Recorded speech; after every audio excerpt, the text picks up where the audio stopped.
Assalamualaikum warahmatullahi wabarakatuh. Perkenalkan, nama saya Sentri Trans Elison Zalagan dengan NIM akhir 103. Jadi pada pertemuan kali ini saya akan membuat video tutorial mengenai analisis uji regresi dan korelasi. Sebelumnya teman-teman, pada analisis uji regresi dan korelasi ini itu diperlukan untuk menggambarkan sebuah data dalam bentuk garis maupun dalam bentuk titik atau dot.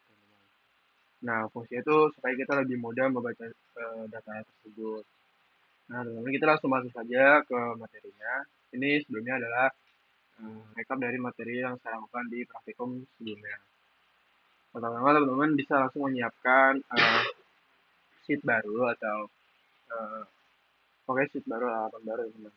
Teman bisa langsung tambah saja di sini, di file, atau cara cepat itu Ctrl Shift N. Nah, teman-teman, saya masuk ke lembar baru, kita masukkan yang pertama-tama itu judul dulu, teman-teman. Kita buat judulnya itu uji regresi dan korelasi.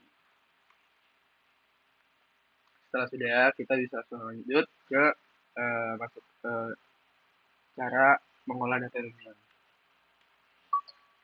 Jadi yang pertama itu kita sebelum masukkan datanya, kita harus punya data tersebut, teman-teman. Nah, di sini saya sudah ada data yang sudah saya siapkan di Excel. Nah, ini data saya, teman-teman.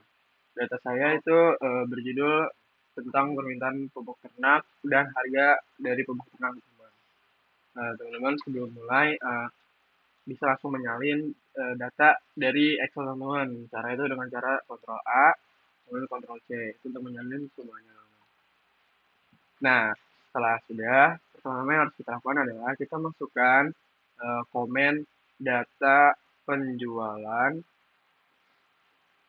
sama dengan read.delim, teman-teman ya. Nah, di sini ada tanda buka kurung dan tutup kurung. Teman-teman bisa masukkan saja. Pertama, tanda kutip, clipboard. Kemudian teman-teman bisa langsung run. Nah, teman-teman, kenapa kita menggunakan data penjualan data penjualan read.delim clipboard. Jadi fungsinya ini tuh untuk mengambil data yang sudah kita salin tadi, teman-teman. Pada opsi clipboard ini adalah opsi yang sudah kita salin, teman-teman. Sedangkan read.delim itu untuk membaca file dari Excel kita. Kemudian ketika sudah, kita lanjut lagi ke masukkan komen data penjualan untuk membaca data penjualan kita, teman-teman. Nah, sesudah kita run, nah ini nanti akan keluar seperti ini. Kemudian kita langsung masuk lagi ke bagaimana cara kita untuk memframing si data tersebut supaya menjadi sebuah tabel, teman-teman. Kita masukkan promnya itu data penjualan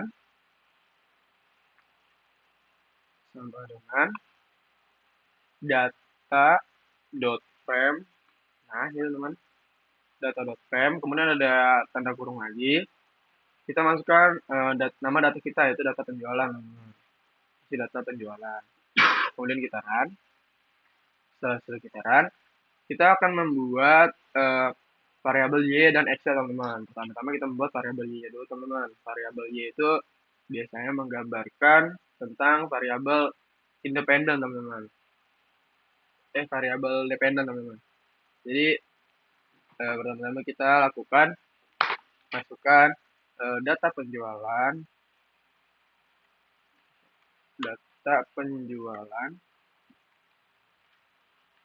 dolar ini fungsinya untuk mengunci ya, teman-teman.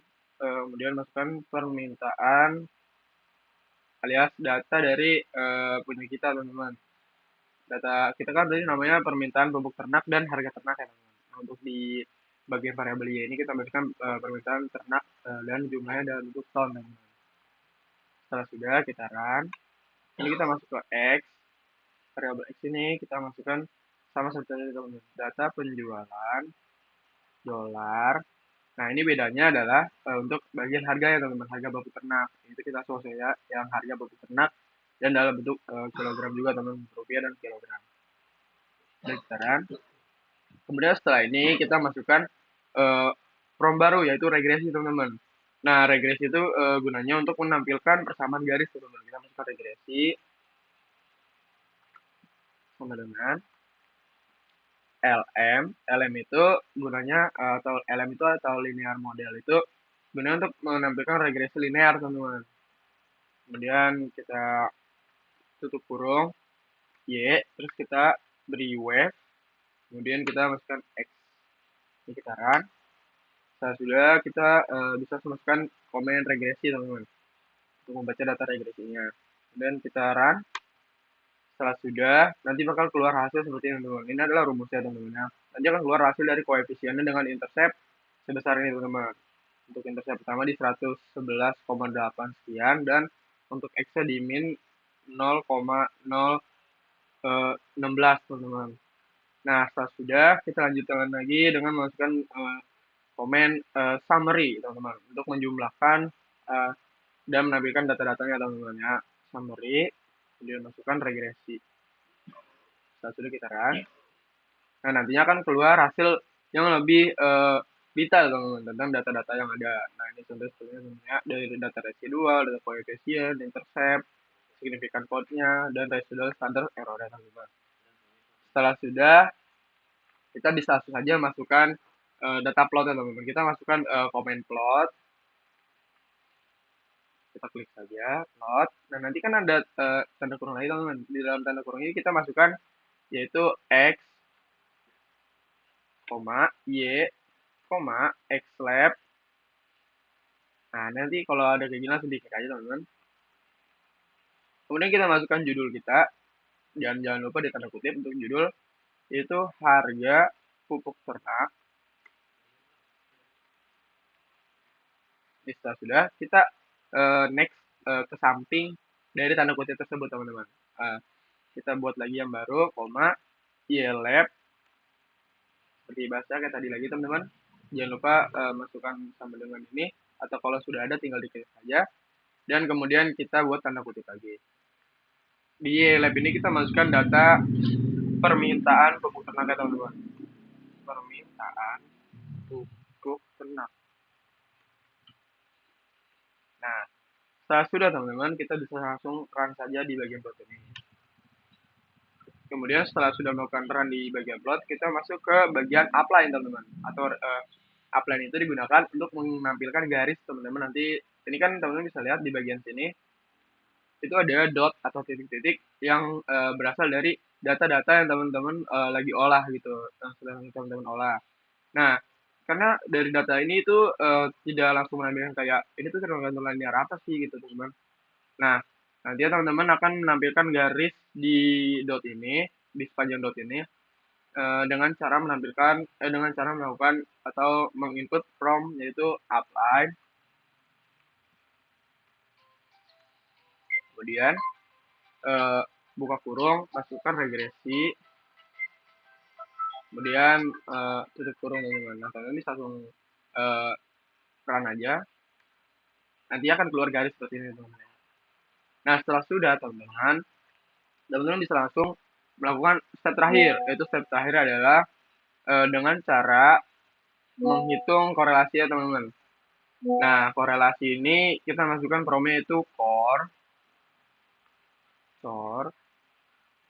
Nah, nanti akan hasilnya, teman, langsung diklik aja korelasi, nantinya akan keluar formatnya sendiri. Kemudian kita masukkan dari variabel kita, teman-teman. Kan kita ada dua variabel, itu variabel X dan Y. Kita masukkan saja X, Y. Nah, nantinya hasilnya akan seperti ini, teman-teman. Nah, untuk hasil dari korelasi X dan Y-nya akan terlihat yaitu di minus 0,9999, teman-teman. Itu untuk hasil korelasinya, yang dimana korelasi itu di bawah 0,1, teman-teman. Yang hasilnya tuh korelasi itu adalah korelasi yang menurun, teman-teman, atau korelasi yang positif, teman-teman. Jadi setelah sudah teman-teman bisa lihat sendiri kalau misalnya di sini tuh banyak hasilnya, alias hasil dari data-data teman-teman itu sudah ditampilkan di sini di workspace-nya. Nah, sekian begitu saja, teman-teman, dari saya. Untuk tabel sendiri, teman-teman bisa lihat di sini terlihat bahwasannya di variabel Y adalah permintaan pupuk ternak, sedangkan di variabel X sendiri adalah harga pupuk ternak, teman-teman. Ya mungkin sekian dari saya. Kurang lebih mohon maaf bila ada kesalahan kata. Saya ucapkan mohon maaf sebesar-besarnya. Terima kasih. Wassalamualaikum warahmatullahi wabarakatuh.